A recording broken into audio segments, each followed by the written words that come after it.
पैर में अभी अभी मोच लग गई है या मुड़ गया है, एंकल फ्रेन हो गया है, तो मैं आपको बताने वाली हूँ कि उसके लिए कौन से एक्सरसाइज करें या किस तरीके से आंसिंग करें। मैं हूँ डॉक्टर स्वाति, फिजियोथेरेपिस्ट, और आज अपन उसकी कुछ स्पेशल एक्सरसाइजेज और आइसिंग किस तरीके से और किस किस टाइम पे करें इस बारे में भी बात करने वाले हैं, ताकि आप जल्दी से एंकल स्प्रेन से फ्री हो सके।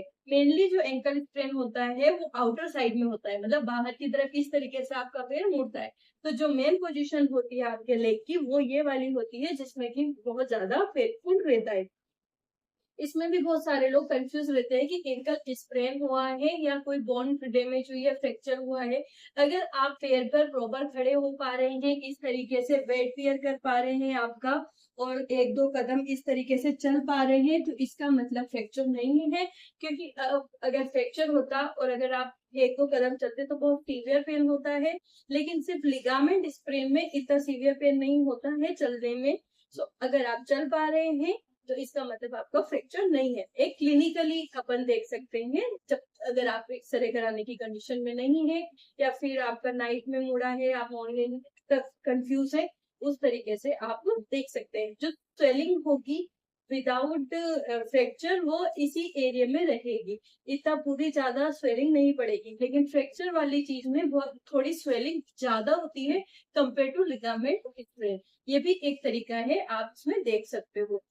कुछ बोनी एरियाज होते हैं, जैसे अगर आपका यहाँ इस एरिया में यहाँ तो नॉर्मल है स्वेलिंग, पर अगर इस जगह पे यहाँ पे कहीं स्वेलिंग ज्यादा दिख रही है, तब भी आपका फ्रैक्चर के चांसेस होते हैं। वैसे लिगामेंट स्प्रेन जो होता है वो ज्यादा कॉमन है, क्योंकि एंकल के जो लिगामेंट है वो काफी स्ट्रोंग होते हैं, इतनी जल्दी वो बोन तक बात नहीं जाने देते हैं, लिगामेंट तक ही अटक जाती है चीज। बोन फ्रैक्चर होना बहुत रेयर केस होता है, या बहुत ज्यादा आपकी इंजरी वैसी है, लाइक मोटर बाइक इंजरी है, कार एक्सीडेंट इंजरी है, उसमें ज्यादा चांसेस होते हैं। सिंपली वॉकिंग में अगर आपका स्ट्रेन हुआ है तो कम चांसेस होते हैं कि फ्रैक्चर हो। अब अपन बात करते हैं कि आप किस तरीके से उसका ट्रीटमेंट कर सकते हैं। जैसे आइस पैक है, तो मेरे पास में ये वाला अभी आइस पैक है, तो आप अगर आइस पैक से करते हैं तो आपको कंटिन्यू कम से कम आधे घंटे तक इस तरीके से सिकाई करते रहना होगा, और हर 1 घंटे या 1.5 घंटे में आइस पैक से सिकाई करनी है आपको एंकल स्प्रेन में। मेनली ये 5 डे ही रहता है, ज्यादा पेनफुल भी, और स्वेलिंग तो थोड़ा ज्यादा टाइम तक रहती है, बट पेनफुल और आपको वॉक करने में डिस्टर्बेंस जो होता है वो 5 डे का रहता है। तो आइस पैक यूज कर सकते हैं, लेकिन आइस पैक से ज्यादा बेटर है नॉर्मल आइस कि आप कटोरी में एक बर्फ जमा के रखें और फिर उसको रब करें। उसको रब करने से आप 5 to 10 मिनट में ही काफी फ्री हो सकते हैं इस चीज से। और अगर आप आइस पैक यूज करते हैं तो इसे कम से कम आधे घंटे तक आपको यूज करना पड़ सकता है। इसके बाद में आती है स्वेलिंग के लिए आप क्या करें। तो स्वेलिंग तो एक तो आइस से खत्म हो जाएगी आपकी, सेकेंड आप हल्का हल्का सा अपने हाथों से इस तरीके से उसको ऊपर की तरफ रिड्यूस कर सकते हैं, ठीक है। उसके अलावा जैसे मेरे पास अभी सोफे का ये वाला पार्ट ऊपर है, तो मैं आपको बता सकती हूँ कि इस तरीके से आप एंकल को एलिवेट रखें। आप ऐसे लेटेंगे तो आपके हार्ट से जो है उससे थोड़ा सा ऊपर आपका एंकल होना चाहिए, ताकि आपका जो ब्लड फ्लो है तरफ लेके आइए पैर को, ठीक है, स्लोली ये अपनी तरफ लेके आएंगे तो यहाँ पंपिंग एक्शन होगा, उसकी वजह से भी स्वेलिंग रिड्यूस होगी। ठीक है, ये नहीं करना है आपको, ये इस साइड में आप कर सकते हो, आउटर साइड में, इन साइड में नहीं करना है। सिर्फ जिस डायरेक्शन में आपकी इंजरी हुई है उसी डायरेक्शन में आपको लेग को रिपीट नहीं करना है।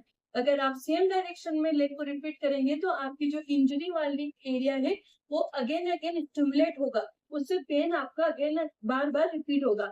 मेनली इस साइड में पेन होता है, तो इधर पेन नहीं लेके जाना है, इस साइड में पेन आपको ज्यादातर लेके जाना है, एंड अपनी खुद की तरफ।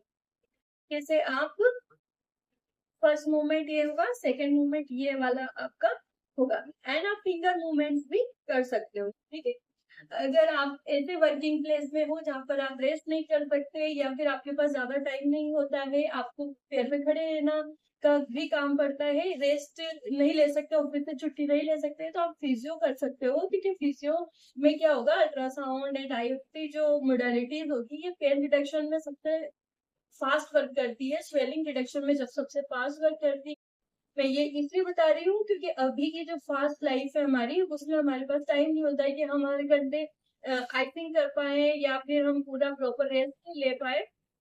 ऐसी कंडीशन में आप ये फिजियो की हेल्प ले सकते हो। फिजियो में कंपेयर टू होम, घर पर बैठ के आप जो ट्रीटमेंट करेंगे या जो रेस्ट लेंगे उसके कंपैरिजन में कम टाइम में आप जल्दी फ्री हो सकते हैं।